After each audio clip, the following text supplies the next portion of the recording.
Bueno, doctor Peláez, lo saludo, bienvenido. Este es el foro sobre la luciérnaga, humor y política, que se hace en los días de la comunicación de la Universidad EAFIT. Yo le quiero preguntar para que nos cuente con sus palabras cómo nació la luciérnaga, qué pasó en esa reunión. Bueno, mire, esa historia mucha gente la conocerá.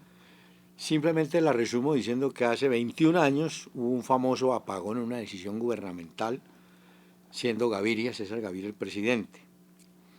Y de afán, tuvimos que cambiar la programación habitual porque no iba a haber energía, si mal no estoy, entre 5 de la tarde y las 8 de la noche, algo así.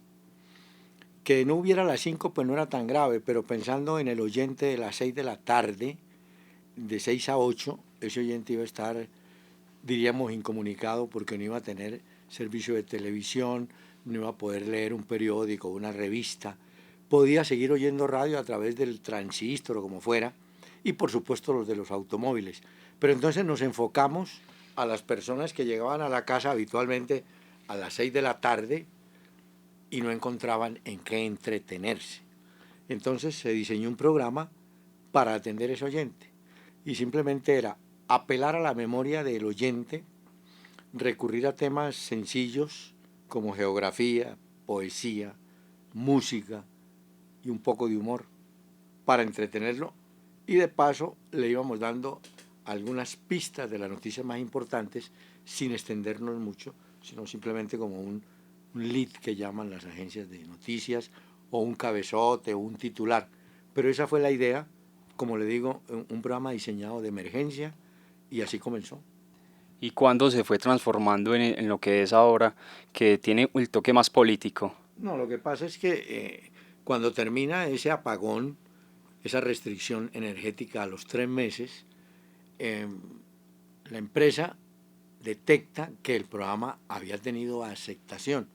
Entonces, ¿qué empezamos? Seguimos con el tipo de programa, ya fuimos quitando geografía, fuimos bajándole a la poesía, dejamos la música, incrementamos humor y ya entramos a trabajar más noticia del día con imitaciones y con los personajes del momento. Fue un viraje para sostenernos y bueno, durante 21 años hemos seguido haciendo un programa que nace de la actualidad. Muchas veces le preguntan a uno que cuál es el éxito. No, no es el éxito. La razón es que tenemos que hacer un programa que vaya paralelo a la realidad del país o del mundo. Hoy hay que hablar de Venezuela porque es noticia. Hoy tenemos que hablar de lo que pasa en La Habana porque es noticia. Y tenemos que utilizar personajes del día que el oyente los pueda reconocer fácilmente. Esto para decir que, por ejemplo, en las imitaciones, pues también hemos tenido que cambiar muchas porque el personaje falleció o el personaje dejó de estar en la parte del momento. Por citarle uno fresco, Juan Carlos Echeverry dejó de ser ministro de Hacienda, entonces ya lo que él diga o no diga no nos marca. Tenemos que ir rodando con la actualidad del país. ¿Usted cree que ese lenguaje que utiliza el programa acerca más a la gente a opinar sobre política? Pues yo no sé si a opinar, pero sí le da le da como vuelo a que la gente entienda, a que la gente piense, a que la gente descalifique y puede que esté de acuerdo con nosotros o puede que no. Hoy en día es muy fácil pulsarlo. Hace 20 años era muy difícil porque no estaban las redes sociales, no había esa velocidad que hay de retroalimentación. Nosotros hoy en día más nos demoramos en hacer una observación sobre un personaje que al segundo alguien está diciendo si es cierto, si no es cierto, o estamos preguntando quién es el director del Consejo Nacional de la Judicatura y ya nos van a contestar quién es. Entonces, mm, se vuelve un juego entre el oyente que está pendiente, qué dicen, qué no dicen, dónde se equivocan, porque la gente ha encontrado en eso una oportunidad de estar muy atentos al programa. Entonces, eso también nos sirve como retroalimentación y además crítica, ¿no? Porque esa es un poco la esencia hoy en día. El programa, por supuesto, hace 20 años no caía en la denuncia. Hoy sí hay denuncia porque los oyentes creen que poniendo la queja o poniéndonos la queja, nosotros le damos cuerpo, le damos forma y quizá de pronto una solución.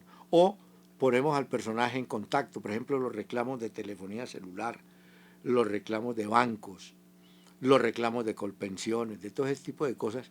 Nosotros las recibimos, las exponemos, no tenemos la solución, pero tratamos de que el interesado, llámese Movistar, Concel, como se llame, tenga la oportunidad de enterarse del reclamo y responder, ¿no?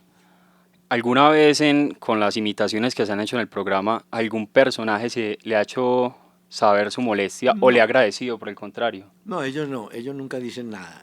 Los son como, bueno, como toda persona, mmm, reclaman, pero cuando no están siendo imitados.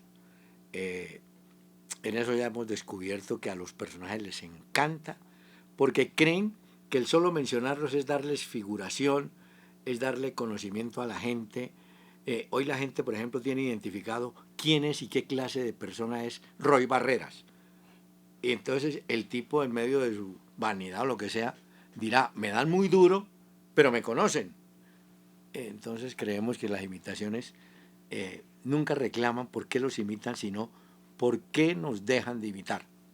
¿Cómo hace usted para, con todo el acontecer que hay, con todas las noticias que son casi siempre malas, contarlas con ese desparpajo y con esa tranquilidad, hacerlas livianas cuando son tan Sí. pesadas? Bueno, eso es un poco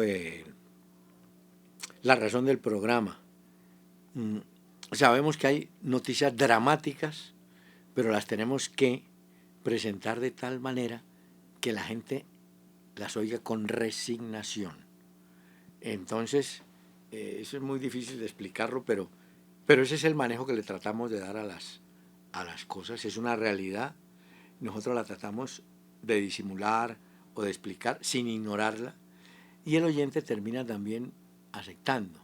Aceptando, como le digo, ese es un ejercicio que lo hacen los que imitan a los personajes o cómo manejamos el tema, pero tratamos de quitarle dramatismo a unas noticias malísimas y tratamos de vez en cuando de encontrar una que otra buena. Bueno, doctor Peláez, muchas gracias. ¿No? Espero que mis compañeros, don Pascual Gaviria, don Héctor Rincón, que conocen bien el mecanismo del programa, les amplíen un poco, seguramente, las preguntas o los tópicos de un programa que hoy en día tiene una audiencia grandísima, y no es por cuestión de decir, mire, es que nos están oyendo, no. Estamos siendo juzgados permanentemente por la audiencia y tratamos de responderle a esa audiencia dándole un panorama de la actualidad con cierta mezcla de humor o que la gente diga, pues sí, ya pasó, que vamos a... O sea, cierta resignación, que es la palabra que yo ¿Y uso. por qué la competencia no pudo? No, nosotros pues, nos queda muy difícil saber, pero yo digo, este esquema funciona y este programa funciona. Las otras serán, en caso tal, aproximaciones, por no decir imitaciones. Entonces, en eso siempre el que va adelante, yo creo que mantiene la delantera sosteniéndose. Nosotros no nos confiamos y nos gusta que haya competencia y muchos oyentes le dicen, lo amenazan a uno y dicen, no, ese programa usted es muy malo, yo me voy a pasar a tal parte. Bueno, pues, ¿qué se va a hacer? Sabemos que no se pasan, pero le dicen a uno, me voy para tal emisora que hace un programa mejor y tal. Está bien, pero en medio del reclamo de ese oyente encontramos que de pronto tiene razón en una determinada crítica. De pronto nos dice el lenguaje es muy fuerte, se están burlando de X, Y o Z, en fin. Todo eso a nosotros nos sirve para autocontrol. Esa es la gran ventaja de los programas hoy en día, ventaja que no teníamos hace muchos años. Hace muchos años nosotros, yo por ejemplo que manejé la polémica, me acuerdo, la gente escribía cartas y una carta se podía demorar 3 días. Entonces cuando llegaba la carta el tipo quería hablar del partido del domingo y ya era miércoles, o sea, era otra cosa. Hoy en día no, hoy en día la velocidad es impresionante de ida y vuelta. Muchas gracias. Bueno.